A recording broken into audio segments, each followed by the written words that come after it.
మీ business ఏదైనా మీ ఊర్లో promotion చేయాలంటే అది సుమన్ టీవీతోనే సాధ్యం. ఇప్పుడే సంప్రదించండి.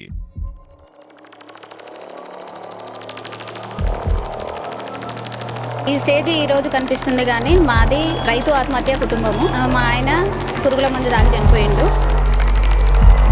బావి దగ్గరికి వెళ్ళడము, బర్రె పాలు వినడము అంతవరకే. అప్పులు తీర్చడానికి ఊర్లో ఉన్న ఏ పనైనా కూడా చేస్తూ ఇచ్చేసినాం. ప్రయత్నాలలో నాకు వచ్చింది ఏంటంటే, నేను ఏదైనా పని చేస్తే వచ్చే రూపాయితో మాత్రమే. మా అబ్బాయికి హెల్త్ ఇష్యూ ఉంది.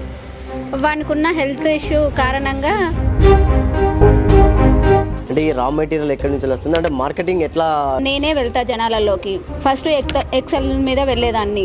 ఎన్నో సవాళ్ళు ఎదురవుతుంటాయి కదా, అంటే మీకు ఎవరు సపోర్ట్ చేశారు? ఇట్లా విధానం ఎలా ఉంటుంది అంటే, బయటకు వెళ్ళిందంటే తను తప్పుడు పని చేయడానికే వెళ్తుంది అనే ఆలోచనలు చాలా వచ్చినాయి. ఫస్ట్లో నేను మార్కెటింగ్ చేసేటప్పుడు నా ఇంటి కుటుంబ సభ్యులే నన్ను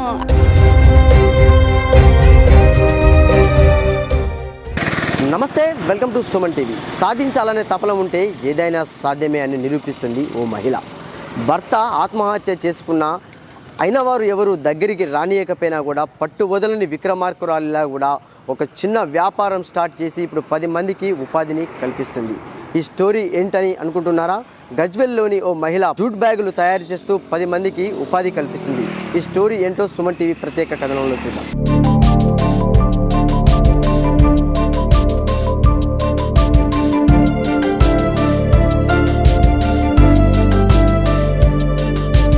మొక్కవోని విశ్వాసంతో ముందుకు సాగుతూ కూడా ఒక జూట్ బ్యాగుల వ్యాపారాన్ని ప్రారంభించింది. ఆ వ్యాపారం ఇప్పుడు ఎట్లా సాగుతుంది, ఎట్లా ఉంది, 10 మందికి ఉపాధిని ఆమె ఎలా కల్పిస్తుంది అనేది కూడా మనం తెలుసుకునే ప్రయత్నం అయితే చేద్దాం.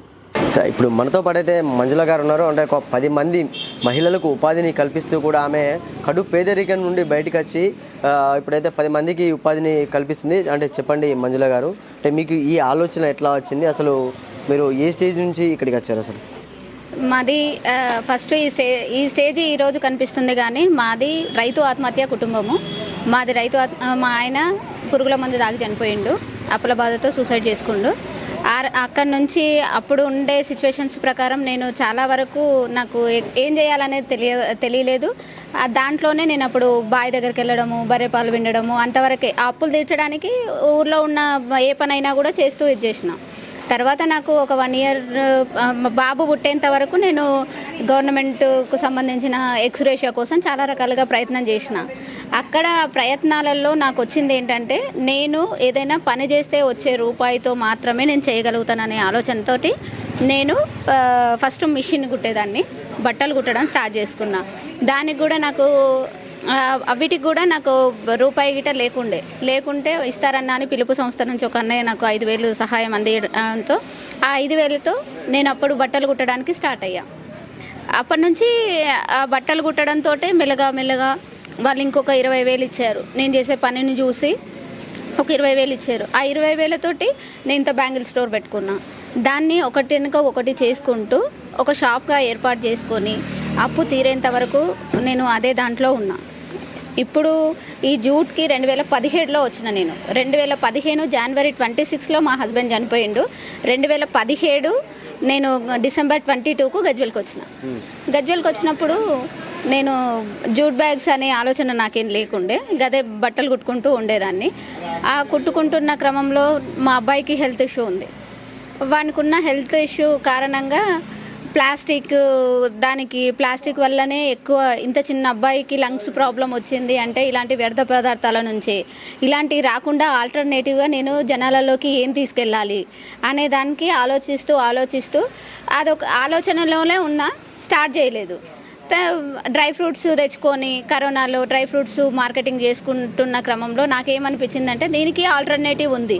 కరోనాకే మనం ఏం చేయాలి, ఏం జాగ్రత్తలు తీసుకోవాలని తెలిసినప్పుడు అంత పెద్ద దానికే దానికి కూడా ఒక లంగ్స్కి సంబంధించిన ఒక వ్యాధి వస్తుంది అంటే పలానా వ్యర్థ పదార్థాల ద్వారా అని అనుకున్నప్పుడు దానికి ఆల్టర్నేటివ్ ఏదన్నా ఉందా అని ఆలోచిస్తే నాకు జూట్ బ్యాగ్స్, నానోవెన్ బ్యాగ్స్ అనేది నాకు తెలిసింది. దాని ప్రకారంగానే ఫస్ట్ ఒక మిషన్ తెచ్చుకున్నా. అది బజాజ్ ఫైనాన్స్లో తెచ్చుకున్నా. ఒక మిషన్ నుంచి స్టార్ట్ అయినా.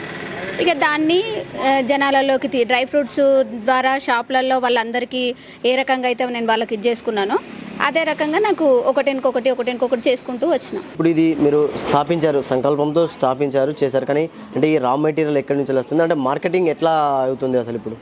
అయితే మార్కెటింగ్ రా మెటీరియల్ వచ్చేసి నేను కలకత్తాకి వెళ్ళి అక్కడ లోకల్లో ఉండే అన్నీ సెర్చ్ చేసుకున్నా. జూట్ అనగానే ఇప్పుడు ఇక్కడ హైదరాబాద్లో నుంచి చాలా సెర్చ్ చేసినా నాకు కరెక్ట్గా దొరకకపోవడంతో నేను కలకత్తా వెళ్ళి అక్కడ ఎక్కడ దొరుకుతుంది, ఎక్కడ ఇది చేస్తుంది, ఎక్కడైతే బాగుంటుంది, ఎంత అయితే మనము జనాలలోకి వెళ్ళాలంటే ఏ రకంగా ఉండాలి అనే దాన్ని ముందు నేను సెర్చ్ చేసుకున్న తర్వాతే నాకు ఫస్ట్ హైదరాబాద్లో కొంచెం 10,000 మెటీరియల్ తెచ్చి కుట్టి వేస్ట్ చేసిన తర్వాతే నాకు దీని మీద ఒక గ్రిప్ వచ్చింది.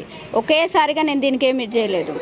తర్వాత కలకత్తాకి వెళ్ళినా అక్కడ అంతా సెర్చ్ చేసుకున్నా, అంతా రా మెటీరియల్ తెచ్చుకుంటున్నా, అదే తెచ్చుకుంటూ ఇది చేసుకుంటున్నా. ఇప్పుడు ప్రతి మెటీరియల్ ఏదైనా అక్కడ నుంచే తెప్పించుకుంటా నేను. నాకు ఒక్కొక్క దగ్గర మార్కెటింగ్ విషయానికి వస్తే నేనే వెళ్తా జనాలలోకి. ఫస్ట్ ఎక్సెల్ మీద వెళ్ళేదాన్ని, ఒక 4 సంవత్సరాలు మొత్తం ఎక్సెల్ మీదనే వెళ్ళిన. ఇప్పుడు మనకు విజయవాడ, వైజాగ్, కరీంనగర్, సూర్యాపేట్, సిద్దిపేట ఇట్లా చాలా ఏరియాస్ నుంచి మనకు వస్తాయి. ఫోన్ల మీదనే వస్తాయి, డైరెక్ట్ వెళ్ళాల్సిన అవసరం లేదు. ఇన్ కేస్ నాకు ఒక ఊరు నుంచి ఆర్డర్ వచ్చిందంటే ఆ ఊరిలో 10 షాపులు తిరిగినప్పుడు ఒక ఆర్డర్ కంపల్సరీగా వస్తుంది. అట్లా అదే దాని మీద నేను మార్కెటింగ్ పెంచుకుంటూ వస్తున్నా. అయితే అంటే మీకు మీరుగా ఎదిగేటప్పుడు ఎన్నో సవాళ్ళు ఎదురవుతుంటాయి కదా, అంటే మీకు ఎవరు సపోర్ట్ చేశారు ఇట్లా? అసలు నాకు సవాళ్ళు చాలా ఎదురయ్యాయి. అంటే ఒక ఆడపిల్ల బయటకు వెళ్తే తప్పుడు పనిగానే బతుకుతుంది, తప్పుడుగానే ఆలోచిస్తుంది. అసలు అలాంటి లైఫ్ లేనిది తను బతకదు.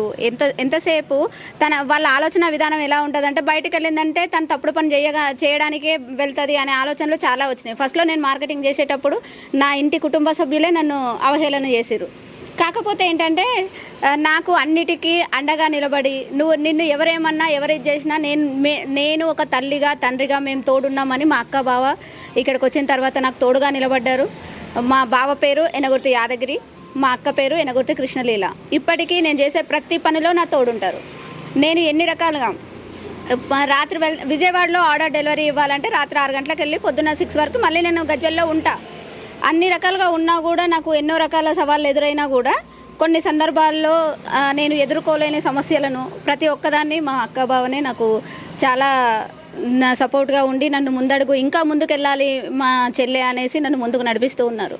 అంటే ఇప్పుడు ఎంతమందికి ఉపాధిని కల్పిస్తున్నారు, అంటే ఫ్యూచర్లో కూడా ఇంకా ఎంతమందికి ఉపాధి కల్పించాలనే ఆలోచన ఉంది, ఇంకా బిజినెస్ని ఎట్లా పెంచాలనే ఆలోచన ఉంది మీకు? నాకు ఇప్పటికీ 30 మంది ఉన్నారు. ఆల్రెడీ 30 మందిని తీసుకున్నా. నాకు ఫ్యూచర్లో అంటే నేను ఒక ప్రైవేట్ లిమిటెడ్ కింద దీన్ని స్థాపించుకోవాలి. ఇదే కాకుండా మహిళల్లో చైతన్యం తీసుకొచ్చి ఒంటరి మహిళలు వాళ్ళు ఉపాధి మార్గాన్ని చూసుకొని వాళ్ళు ఏదైనా వర్క్ చేసుకుంటా అంటే అది ఏ రకంగా వాళ్ళు ఇది చేసుకోగలుగుతారో వాళ్ళకు ముందు ఉండి వాళ్ళకు దారి చూపించి ఇది చేయాలనే ఉద్దేశంతో మంజులా కర్నాల్ అది ఆర్గానిక్ క్యాటరింగ్స్ ఓపెన్ చేసి అది స్పైసెస్ మిల్ కూడా. దాంట్లో ఆర్గానిక్గా కారం పొడి కానీ, పసుపు కానీ, అల్లం వెల్లుల్లి పేస్ట్ కానీ మన దగ్గరనే జెన్యూన్ ప్రోడక్ట్స్ని డెలివరీ చేయాలి అనే ఉద్దేశంతో ఇంకో 10 మందికి దాంట్లో ఉపాధి. ఈ జూట్ బ్యాగ్లది ఒక 100 మందితో ఒక రేకుల షెడ్ వేసుకొని 100 మంది మహిళలతో నేను కలిసి కూర్చొని పని చేయాలి అనేది నా ఎయిమ్. అదే కాకుండా నేను ఒక టాటా ఏసీ కొనుక్కోవాలి, ఆ టాటా ఏసీలో నేను మార్కెటింగ్ చేయాలనేది నాకు మెయిన్ ఎయిమ్. అంటే అసలు మీరు ఏం చదువుకున్నారు? నేను 10th చదువుకున్నా. ఆ 10th కూడా నా పెళ్ళి అయిన తర్వాత మా హస్బెండ్ రాయిస్తే పాస్ అయ్యా. నేను చదువుకోలేదు పెద్దగా.